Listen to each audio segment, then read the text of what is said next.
तहर झारखंड कांग्रेस का किला दिल्ली शिफ्ट हो गया है। डॉक्टर अजय और सुबोधकांत समर्थकों के बीच सड़क पर हुए हंगामे को पार्टी आलाकमान ने गंभीरता से लिया है और प्रदेश के 20 से ज्यादा नेताओं को दिल्ली तलब किया है। लेकिन बड़ा सवाल, क्या दिल्ली में मिलेंगे दिल?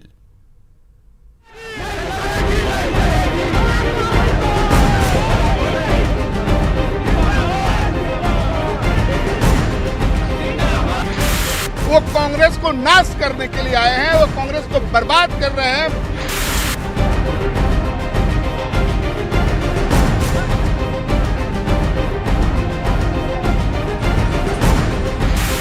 इनके बाप का पार्टी नहीं है, इनके रिश्तेदार का पार्टी नहीं है।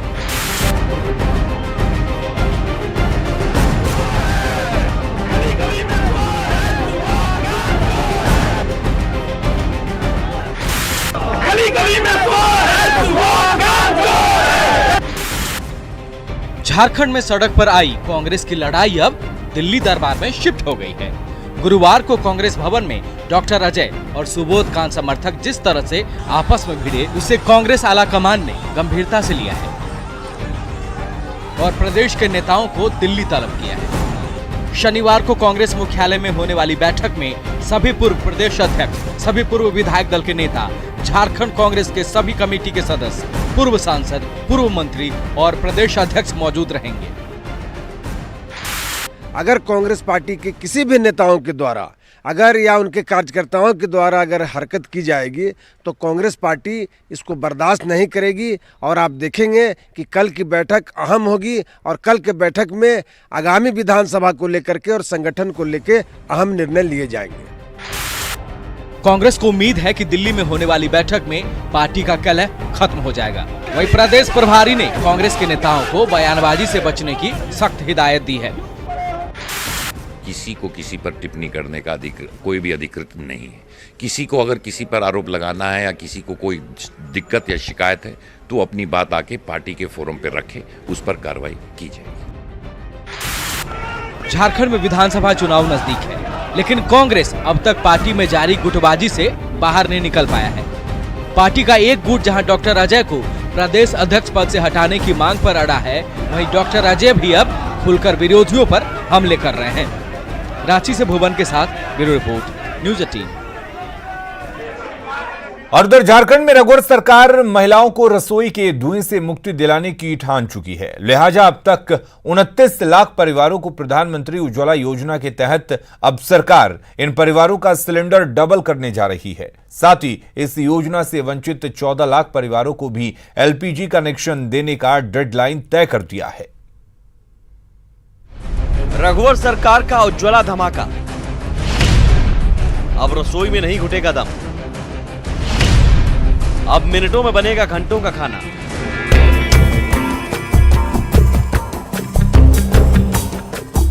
जन्माष्टमी के अवसर पर राज्य भर के सभी बहनों को सरकार ने तय की कि एक और रिफिल गैस सिलेंडर राज्य सरकार देगी। जी हां, झारखंड में महिलाओं को रसोई के धुएं से आजादी दिलाने के लिए मुख्यमंत्री रघुवर दास ने खजाना खोल दिया है। उज्ज्वला योजना के तहत सरकार दूसरा गैस सिलेंडर भी मुफ्त देने जा रही है, जिसकी शुरुआत जन्माष्टमी के मौके पर होगी। इसके साथ ही सरकार ने 30 सितंबर तक प्रदेश में बचे बाकी 14 लाख परिवारों को भी योजना का लाभ देने का डेडलाइन तय कर दिया। 29 लाख तो हम लोग दे चुके हैं, 14 लाख को और देना। ये 14 लाख जब 30 सितंबर तक बढ़ जाएगी तो झारखंड में 100% घर में उज्ज्वला गैस सिलेंडर चूल्हा पहुंच जाएगा। यानी 30 सितंबर के बाद झारखंड में हर घर का किचन धुएं से आजाद हो जाएगा। वहीं उज्ज्वला योजना के तहत रघुवर सरकार के डबल धमाका से महिलाओं की खुशी का ठिकाना नहीं है। हम लोग को तो बहुत खुशी है, बहुत सुविधा हो रहा है। हम लोग को गैस में बनाने से बहुत फास्ट खाना बनता है, धुआं से बच रहे हैं। एक था तो थोड़ा सा दिक्कत होता, कभी गैस आता था कभी नहीं भी आता था, उसमें दिक्कत लगता था। तो हम लोग बहुत खुश हैं, दूसरा सिलेंडर दीजिएगा तो। हालांकि सरकार के इस ऑफर और योजना की टाइमिंग पर विपक्ष सवाल उठा रहा है। जेएमएम का दावा है कि चुनाव से ठीक पहले ऐसी योजना का ऐलान कर सरकार चुनावी हथकंडा अपना रही है। अगर आप गरीबों को सही में हिमायती हैं, उनका कल्याण करना चाहते हैं, उनको राहत पहुंचाना चाहते हैं, तो उनको उस रेट में सिलेंडर देना चाहिए जो पहले मिला करता था। खैर, सरकार की मंशा पर विपक्ष को भले ही सियासत सूझ रही है, लेकिन सरकार इस योजना को लेकर गंभीर है और इसके लिए न सिर्फ विभाग के तमाम अधिकारियों को लगाया गया है, इससे कोई वंचित न रह जाए, इसके लिए हर वार्ड में उज्ज्वला दीदी का भी कॉन्सेप्ट लेकर सरकार आई है।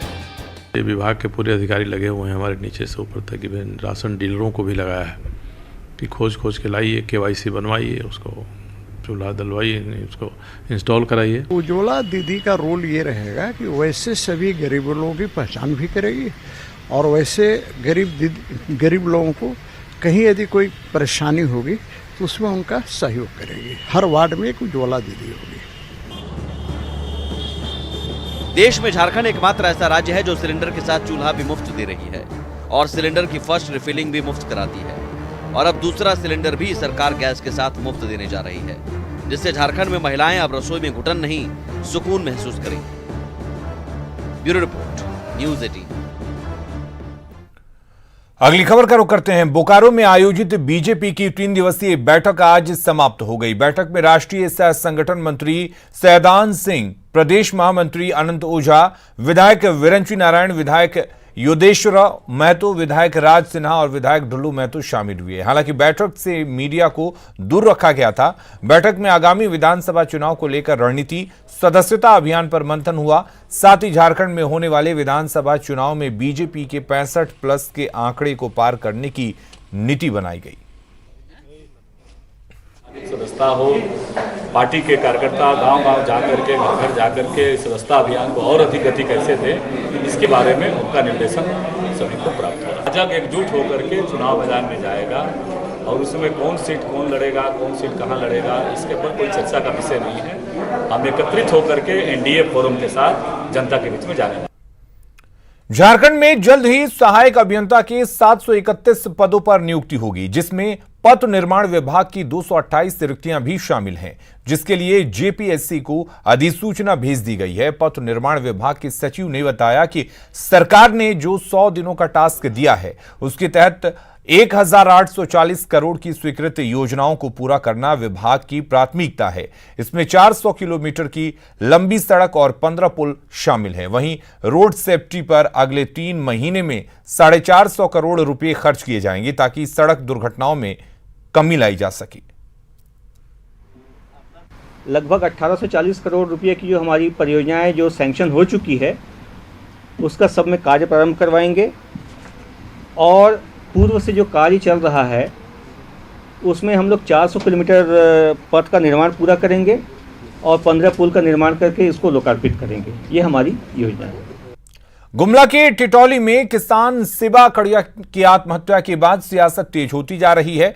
कल कांग्रेस के राष्ट्रीय सचिव पीड़ित परिवार से मिलने पहुंचे थे और आज जेएमएम नेता हेमंत सोरेन गांव पहुंचे और पीड़ित परिवार से मिलकर पूरे घटनाक्रम की जानकारी ली। साथ ही हेमंत सोरेन ने अपनी तरफ से पीड़ित परिवार को तात्कालिक आर्थिक मदद भी की। इस दौरान हेमंत सोरेन और स्थानीय विधायक ने सरकार की नीतियों और योजनाओं पर सवाल उठाए।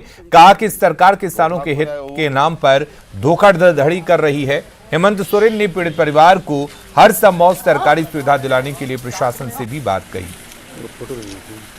देखिए, जो भी नीति बन रही है टाउन में बैठ के बन रहा है। फील्ड में आकर के देखें घर में क्या स्थिति है, गांव में क्या स्थिति है, किसको मिल रहा है फायदा, किसको नहीं मिल रहा है फायदा। यहाँ इतना डेफिनेटली मान के चलिए कि जिसको मिलना चाहिए उसको नहीं मिल रहा है। अब क्यों नहीं मिल रहा है, वो चीज़ सत्ता को, सरकार को देखने की आवश्यकता है।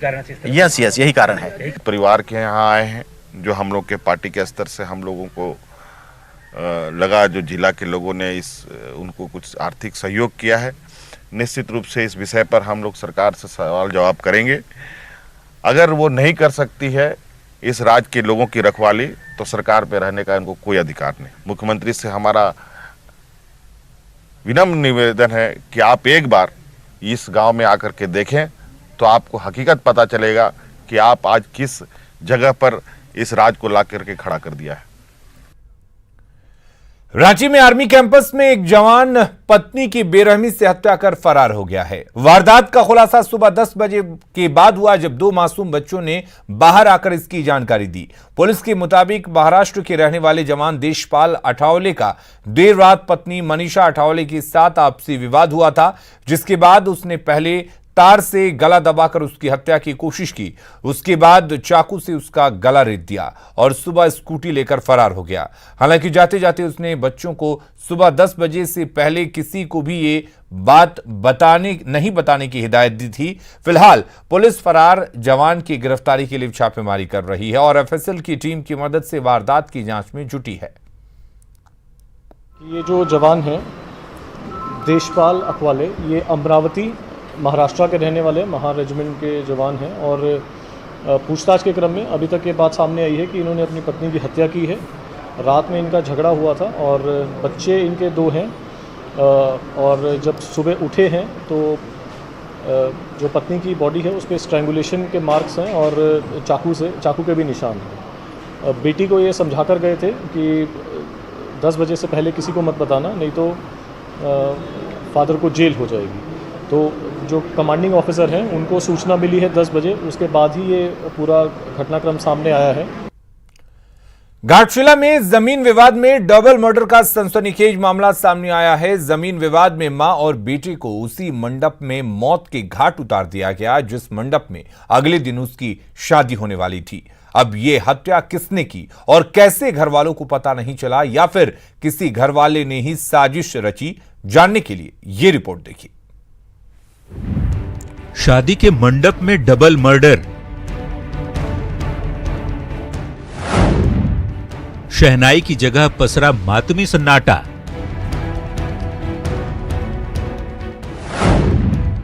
जमीन के लिए जल्लाद बना चाचा। जी, जिस मंडप में आज उसकी शादी होनी थी उसमें उसकी लाश पड़ी है। जिस मंडप में एक मां अपने लाल का न्योछावर करती, वहां वो मरी पड़ी है और मारने वाला और कोई नहीं, कोई अपना ही है। और ये चैबासा में रहती थी, तो आज जो कपड़ा जो जिसकी हत्या हुई है उसका लड़का का आज सिंदूरदान था, शादी था, तो वो लोग गांव आए हुए थे। इसी में आपसी रंजिश में उन लोग को मारा गया है। घटना घाटशिला की डुमरिया थाना क्षेत्र के चिगड़ा गांव की है।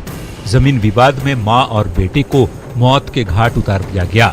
रात में सोते समय दोनों की गला रेत कर हत्या कर दी गई।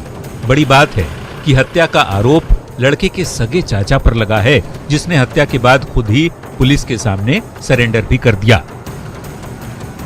पुलिस को शक है कि कुछ और लोग भी हत्याकांड में शामिल हैं। शक की बिना पर पुलिस होने वाली दुल्हन सहित 6 लोगों को हिरासत में लेकर पूछताछ कर रही है।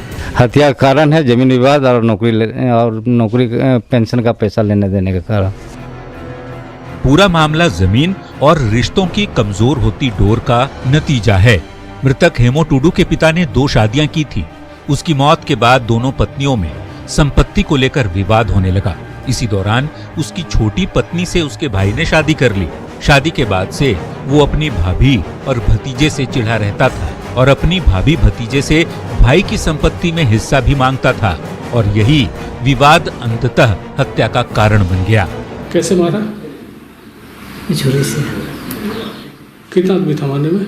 एक आदमी, हम एक आदमी। पहले किसको मारा? भाभी को। फिर इसके बाद भतीजे को। आरोपी ने सरेंडर कर दिया है। पुलिस के सामने जुर्म भी कबूल कर लिया है, लेकिन सवाल है कि क्या एक घर में गला रेत कर 2 लोगों की हत्या की जाएगी और बाकी घर वालों को कानों कान भनक तक नहीं लगी होगी? जो भी हो, इन सवालों के जवाब पुलिस की जांच में ही सामने आ पाएंगे। वैसे ये घटना बताती है कि समाज में रिश्ते की डोर दिनों दिन कमजोर होती जा रही है। न्यूज़ 18 के लिए घाटशिला से प्रभंजन की रिपोर्ट। जमशेदपुर पुलिस ने लुटेरा गिरोह के 3 सदस्यों को गिरफ्तार किया है। इन पर व्यापारी गोपाल अग्रवाल के घर में लूटपाट का आरोप है। 23 जुलाई की रात गोपाल अग्रवाल के घर घुसकर इन लोगों ने चाकू के बल पर स्कूटी लूटी थी। पुलिस ने सीसीटीवी फुटेज के आधार पर आरोपियों को गिरफ्तार किया है।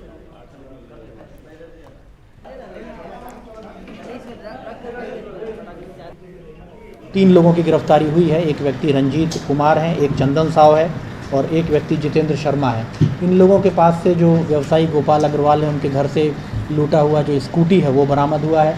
इनके पास से वो मोबाइल बरामद हुआ है जिससे इन्होंने बाद में उनको धमकी दी थी इसके अलावा जो चाकू लेकर के ये लोग घटनास्थल पर गए थे और एक नकली पिस्तौल लेकर के ये लोग गए थे, वो नकली पिस्तौल और मोबाइल भी इनके पास से बरामद हुआ है। लोहरदगा में अंधविश्वास की आड़ में 3 लोगों की हत्या मामले में कोर्ट ने 22 लोगों को दोषी करार दिया है। 8 अगस्त को इन सभी को सजा पर सुनवाई होगी। घटना 17 अप्रैल 2016 की है, जब कैरो थाना क्षेत्र के चिपोटेका टोली में गांव में डायन विसाही के आरोप में गांव के दबंगों ने गोवर्धन भगत, माधो भगत और सुखमनिया भगत को जलाकर मार डाला था, जबकि परिवार के 2 लोग गंभीर रूप से झुलस गए थे। इतना ही नहीं, वारदात के बाद घर की पूरी संपत्ति को भी बर्बाद कर दिया था। घटना को लेकर SC/ST एक्ट के तहत मामला दर्ज किया गया और करीब 3 साल से अधिक समय तक लंबी सुनवाई के बाद कोर्ट ने 22 लोगों को दोषी करार दिया है। एक घर में आग लगा दिया गया था, जिसमें 3 लोगों की मौत हो गई थी और 1-2 लोगों को बाहर निकाला गया था। उसी कांड में आज 22 लोगों को दोषी करार दिया गया है। इस जघन्य हत्याकांड में अगली सुनवाई 8 अगस्त को है, जिस दिन सजा सुनाई जाएगी।